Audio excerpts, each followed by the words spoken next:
So we've got a lot of blog content on there. I certainly encourage you to, if you're interested in following up with what we're doing, if you go to our blog page, just type in your email address, and once a week you'll get our updates on blogs. And we spend the majority of our time talking around social media and technology.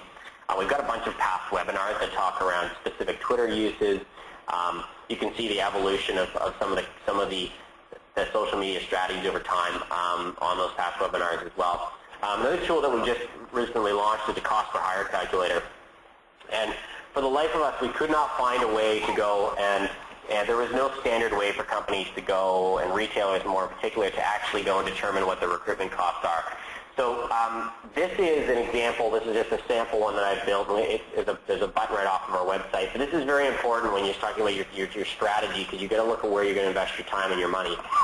What this is a very simple calculator. It takes about 5 minutes to fill out if you've got all the information. It builds out basically your costs on what you're spending per vacancy, and more importantly, cost of turnover. So it comes in a really fancy, great chart as well. So it breaks into what's your total cost of turnover for the year if your turnover is at X percent, and where are you spending your money to acquire new hires. So cost of hire is filling a vacancy. Cost of turnover is a cost measure, the cost of replacing an existing employee, which would then theoretically include the cost of hire. So I definitely encourage you to take that, and if it should provide some interesting information back. People are somewhat surprised sometimes how much they're spending and how much the turnover costs. So that's it. I really hope that you got some value and from this. And we've actually got a couple more quick polls that we're just going to run really quickly here. So I'm going to pass it to Sue.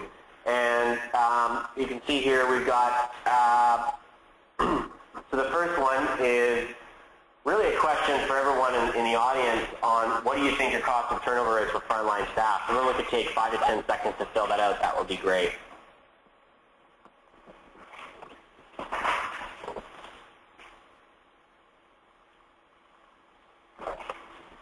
Let's just give it another, we'll give it another 10 seconds here.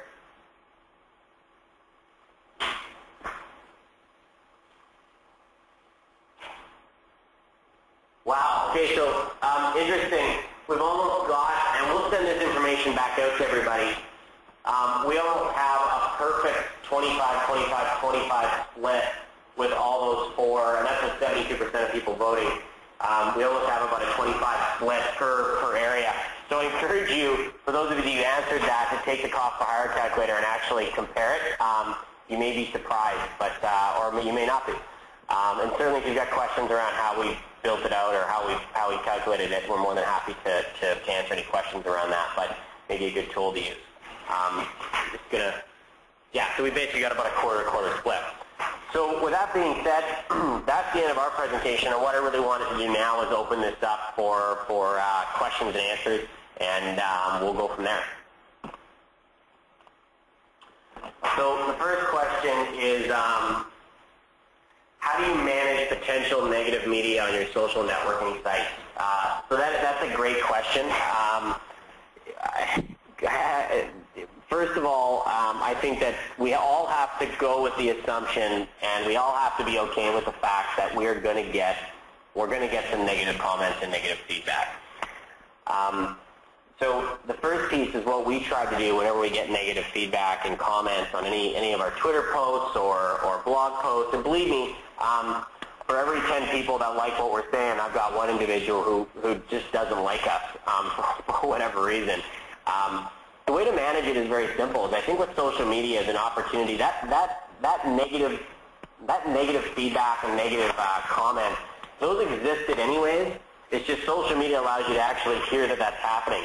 So the way to manage it is typically address it. Think of it like a customer service perspective.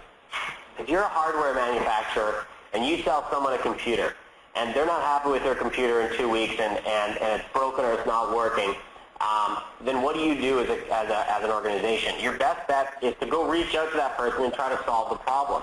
I actually think that it's the same opportunity to connect with individuals through this content. When people aren't happy about things, then speak to them. I think it's a huge opportunity to have people saying negative things about your brand because it actually gives you an opportunity to respond to it, whereas previously there wasn't tools such as Twitter and Facebook to actually allow you to respond to it. So how do we manage it? We deal with it head on, and we treat it like a customer service strategy. So If someone's upset or someone didn't have a good experience, we really want to know why, and we really want them to know that they're listening, and that we're listening, sorry. So, you know, the point was if Mother Teresa was still alive and she had a Twitter account, she'd have millions and millions of followers, and for every 1,000 people that said, you know, loved her, she's going to get some people that don't like her. So no matter who you are as an organization or an individual, you're going to have people that like you and you're going to have people that don't like you. It's no different from a blogging perspective or a social media content perspective in companies. So how do you handle it? Basically, to answer your question, is deal with it head on, and hopefully you've got the ability to connect with that person directly through whatever they've blogged about or made comments about, and try to rectify the situation. So I hope I answered that question. Okay, so Facebook fan page. How can I see that tool? I don't see it on my Facebook page. So a Facebook fan page, how to set that up is basically fairly simple. So what you've got is the best way to do it. I know sometimes the Facebook application itself is kind of tricky to find this stuff, but if you actually just go into Google and just Google create Facebook fan page, it'll find that page for you on Facebook. And then really it's simple. It's upload a logo, put some content up, pick what you want to share. So I just Google it and it'll drive you to the page. I don't know the exact URL, but it may actually be in your app.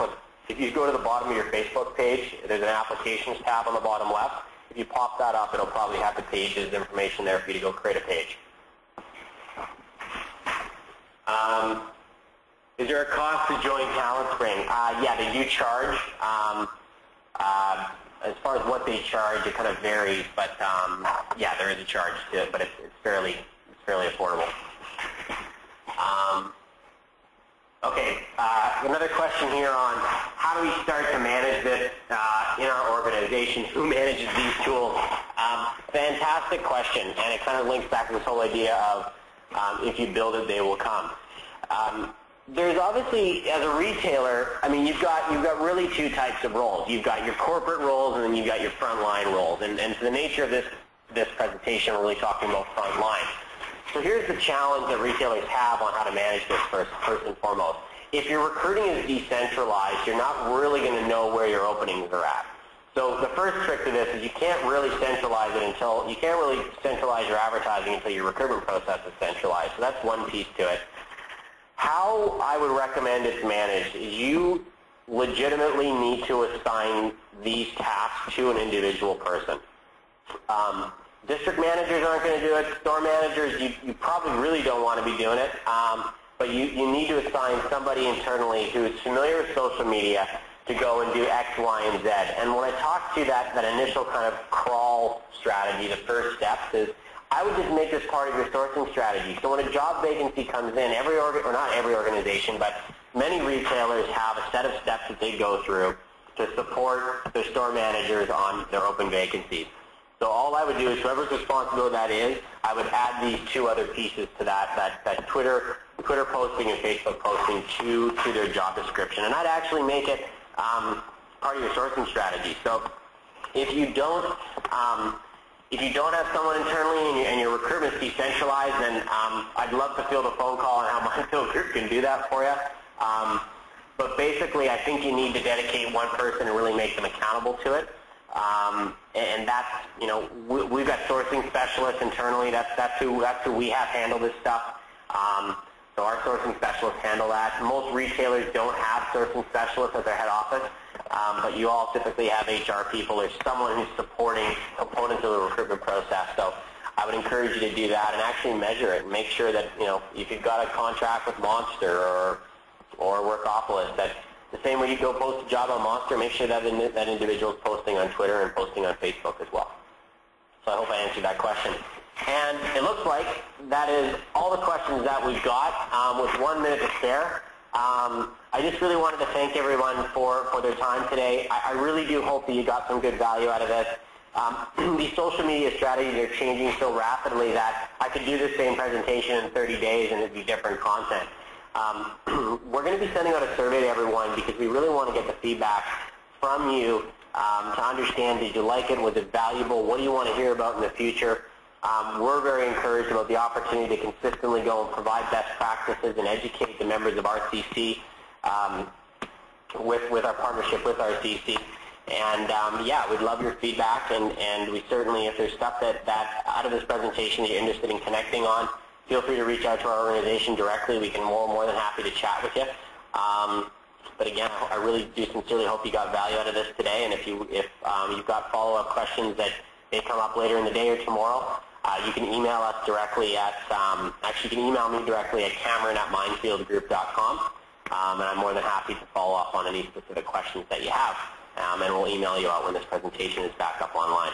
So thanks, everyone. Have a fantastic day. For those of you on the West Coast, just getting started. For those of you in Ontario, almost end of the day. So thanks very much, and we look forward to doing this again. Cheers.